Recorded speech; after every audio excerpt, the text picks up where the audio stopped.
Programme میں خوش آمدید. میں ہوں سلمان حسن. ساتھ موجود ہیں مجیب الرحمان شامی صاحب. اہم جو ہے وہ ایک ہم نے گفتگو کرنی ہے سروے کو لے کے, اکنامک سروے جو پیش کر دیا گیا, یعنی حکومت کی کارکردگی پچھلے ایک سال میں کیا رہی, کیا ٹارگٹس رکھے گئے تھے اور کیا وہ اہداف اچیو کر لیے گئے, اور اگر نہیں کیے گئے تو کیوں نہیں کیے گئے. اس کی وجوہات پر جو ہے وہ ہم بات کریں گے, کیونکہ آج وزیر خزانہ اورنگزیب صاحب جو ہیں انہوں نے تفصیلی ایک پریس کانفرنس کی جس میں انہوں نے تفصیل سے بتایا کہ کیا کیا ایریاز تھے جہاں پر ان کو شارٹ فالز کا بھی سامنا کرنا پڑا. لیکن اس سے پہلے ظاہر ہے عید گزر گئی. شامی صاحب, سر ایک تو گزشتہ عید مبارک کیسی رہی, کیسی گزری عید؟ اگر ہم بین الاقوامی تناظر میں بات کریں تو ظاہر ہے سب سے زیادہ جو دکھ ہوتا ہے وہ صرف غزہ کو لے کے ہوتا ہے, جہاں پر مشکل حالات جو ہیں وہ ختم ہونے کا نام نہیں لے رہے ہیں. الحمدللہ ہماری عید تو اچھی گزری, صاف ستھری عید گزری, صاف ستھری, لیکن غزہ جو ہے اس پہ بمباری جاری رہی.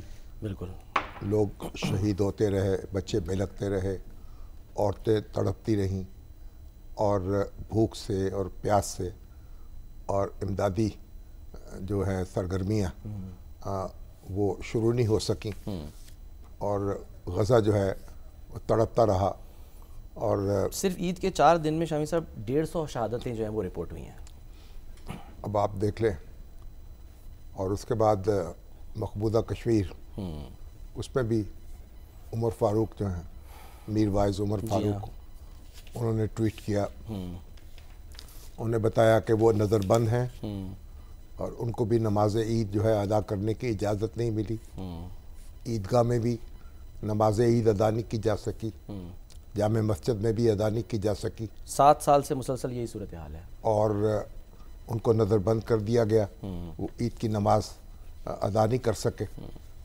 اور اس طرح مقبوضہ کشمیر میں بھی یوں سمجھے کہ ایک قید ہو کر عید گزاری ہمارے لاکھوں بھائیوں نے.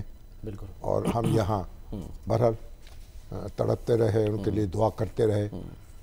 پورے پاکستان میں, کیا پورے عالم اسلام میں, جب عید کی نماز کے بعد اور حج کے بعد ان کے لیے دعائیں ہوئیں, اللہ تعالیٰ ان کی مشکلات آسان کرے, آمین, اور وہ بھی آزادی سے عید منا سکیں اور اپنے فرائض ادا کر سکیں, اور ان کی مشکلات بھی کم ہوں. بہرحال پاکستان میں تو اس سال یہ ہوا کہ مقابلہ لگا رہا, یعنی وزیر اعلیٰ پنجاب جو ہیں مریم نواز شریف, انہوں نے پورے پنجاب میں جو سرکاری مشینری تھی اس کو الرٹ کیے رکھا, اور بیگ تقسیم کیے گئے جس میں علائشیں اکٹھی کی گئیں, اور پورا لاہور شہر جو ہے وہ چمک رہا تھا, گلاب کے عرق سے دھویا گیا, کوئی علائش نظر نہیں آ رہی تھی, اور سب لوگ اس کا اعتراف کر رہے تھے, ان کے سیاسی مخالف ہوں یا حامی ہوں. اسی طریقے صوبے کے دوسرے مقامات پر بھی ایک بہت صفائی کا اہتمام تھا.